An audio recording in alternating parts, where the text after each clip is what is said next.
Assalamualaikum warahmatullahi wabarakatuh.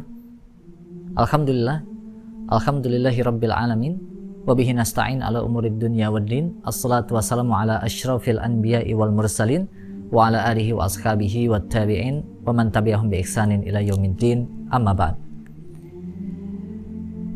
Ikhwanu fillah, a'azani Allah wa iyyakum.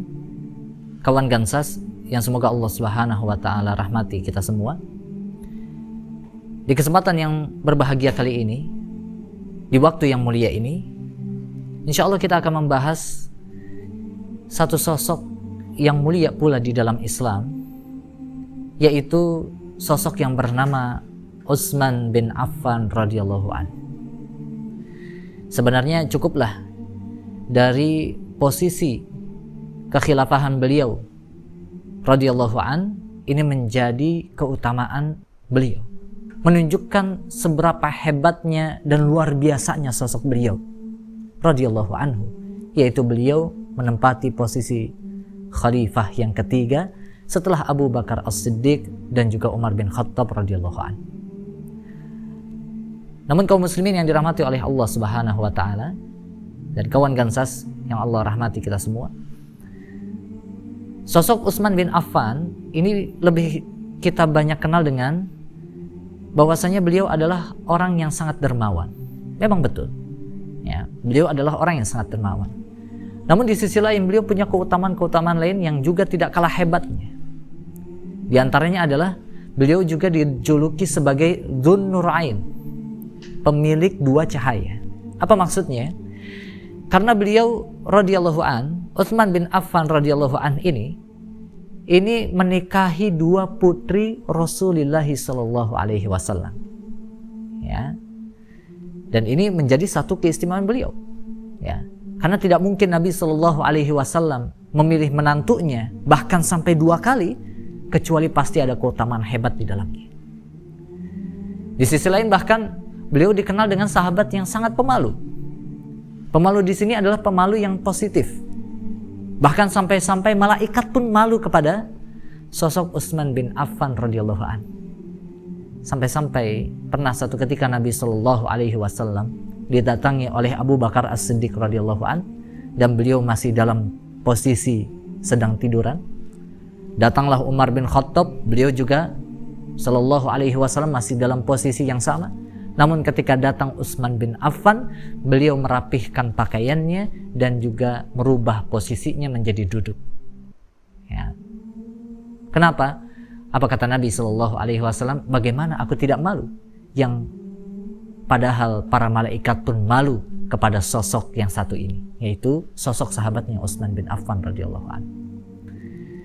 Sebelum kita bahas tentang kedermawanan Utsman bin Affan radhiyallahu anhu, beliau juga dikenal sosok yang sangat jenius dalam masalah perdagangan. Hal ini tidak terlepas dari nasab beliau, keluarga beliau yang memang dari keluarga saudagar yang terpandang di kota Mekah. Bahkan beliau juga dikenal sebagai seorang pejuang yang sangat luar biasa. Tidak ada satu pertempuran pun yang dipimpin oleh Nabi Shallallahu Alaihi Wasallam kecuali beliau mengikutinya atau beliau sedang dalam keadaan uzur. Ya, bahkan beliau pernah diamanahi oleh Nabi Shallallahu Alaihi Wasallam pada beberapa saat beliau yang sedang memiliki uzur, tidak ikut dalam peperangan. Beliau diamanahi sebagai wali kotanya Madinah, pemimpin Madinah, karena Nabi Shallallahu Alaihi Wasallam sedang berada dalam satu ghazwah, satu peperangan. Ini keutamaan luar biasa yang dimiliki oleh Utsman bin Affan radhiyallahu anhu. Ya. Dan beliau juga termasuk as-sabiqunal awwalun, orang-orang yang paling pertama masuk Islam.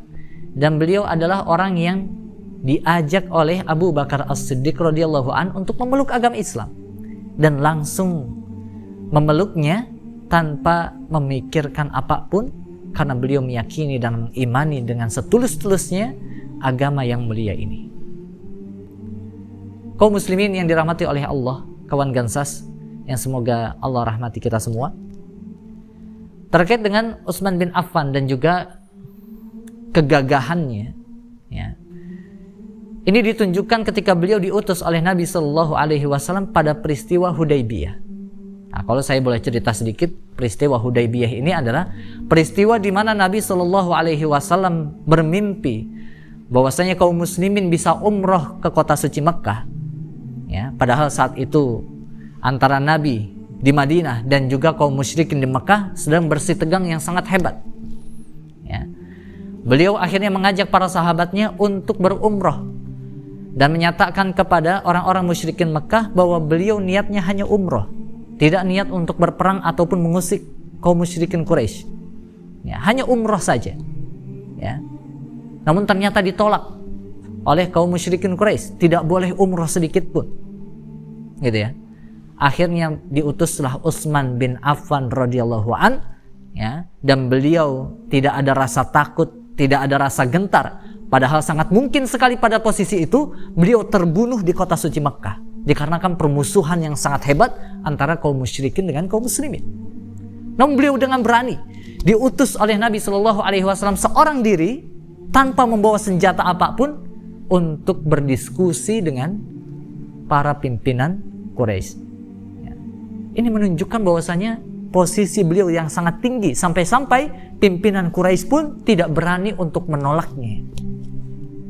Beliau bukan hanya sekadar rakyat biasa, kaum muslimin biasa, tapi punya posisi yang sangat luar biasa. Ya. Sampai-sampai pada saat itu, karena tidak kunjung kembalinya Utsman bin Affan radhiyallahu an, sampai-sampai disangka bahwa Utsman bin Affan ini terbunuh. Oleh karenanya kita mengenal pada sirah nabawiyah nanti ada peristiwa Bai'atur Ridwan, yaitu baiat atau perjanjian untuk sehidup semati. Jika Utsman bin Affan benar-benar terbunuh, maka kita juga harus siap-siap untuk terbunuh demi Utsman bin Affan radhiyallahu an. Ya, ini kegagahan dan keperkasaan beliau. Namun kaum muslimin yang dirahmati oleh Allah Subhanahu wa taala, kalau kita berbicara tentang kedermawanan, wah ini tidak akan cukup kita bahas di kesempatan kali ini.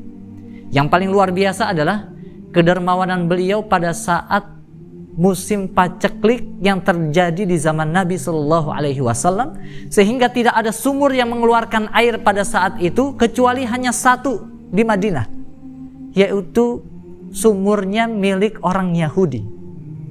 Ya. Dan sumur ini dikenal dengan sumur Ruma. Nah, orang Yahudi ini kita kenal bagaimana kelicikan dia.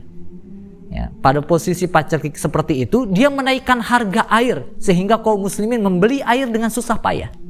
Maka sabda Nabi Shallallahu Alaihi Wasallam, siapa saja yang mau membeli surga kemudian diwakafkan kepada kaum muslimin, maka sejatinya dia sudah membeli surga. Yaitu dengan cara membeli sumur Ruma tadi. Ya, maka mendengar sabda Nabi Shallallahu Alaihi Wasallam tersebut dengan keimanannya yang sangat tinggi, Utsman bin Affan langsung menawar kepada sang pemiliknya, yaitu orang Yahudi. Dan di sini kita melihat kecerdikan dan kejeniusan dari Utsman bin Affan radhiyallahu an. Karena awalnya orang Yahudi itu nggak mau. Ya, bagaimana dia mau menjual satu-satunya aset yang sangat dibutuhkan dan paling menguntungkan pada saat itu? Namun ternyata dengan kecerdikan Utsman bin Affan, beliau menawar, bagaimana kalau aku beli setengahnya? Bagaimana setengahnya? Ya. Aku beli setengahnya, yaitu 1 hari milikmu, 1 hari milikku. Gitu ya. Oh, kalau begitu boleh. Aku tetap memilikinya, kan? Betul. Engkau tetap memilikinya pada hari yang lain setelah aku.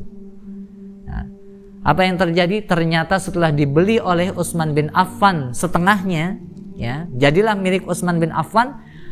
Lantas kaum muslimin mengambil air pada saat Utsman bin Affan memilikinya dan digratiskan oleh Utsman bin Affan. Sampai-sampai si Yahudi ini tidak mendapatkan untung sedikit pun, akhirnya dijuallah semuanya dan diwakafkan oleh Utsman bin Affan setelah dibeli langsung seluruh sumur tersebut. Bahkan di kesempatan yang lain, Utsman bin Affan juga pernah menginfakkan harta yang sangat banyak kepada kaum muslimin, ya. Yaitu beliau pernah menginfakkan 1000 dinar. Tahukah kita 1000 dinar? 1 dinar itu 4,25 gram emas. Kalau sekarang 1 gram emas itu 1 juta rupiah, maka beliau sudah menginfakkan 4,2 sampai 42 miliar. Ya. Ditambah dengan unta-unta yang sudah siap untuk dibawa peperangan. Ini luar biasa. Oleh karenanya, mudah-mudahan kita bisa mengambil qudwah hasanah yang sangat berharga, yaitu mengimani Nabi Shallallahu Alaihi Wasallam dan berinfak dengan sungguh-sungguh sebagaimana Utsman bin Affan radhiyallahu an berhasil membeli surga dengan hartanya. Ya. Subhanakallahumma wa bihamdika asyhadu an la ilaha illa anta astaghfiruka wa atubu ilaik. Wassalamualaikum warahmatullahi wabarakatuh.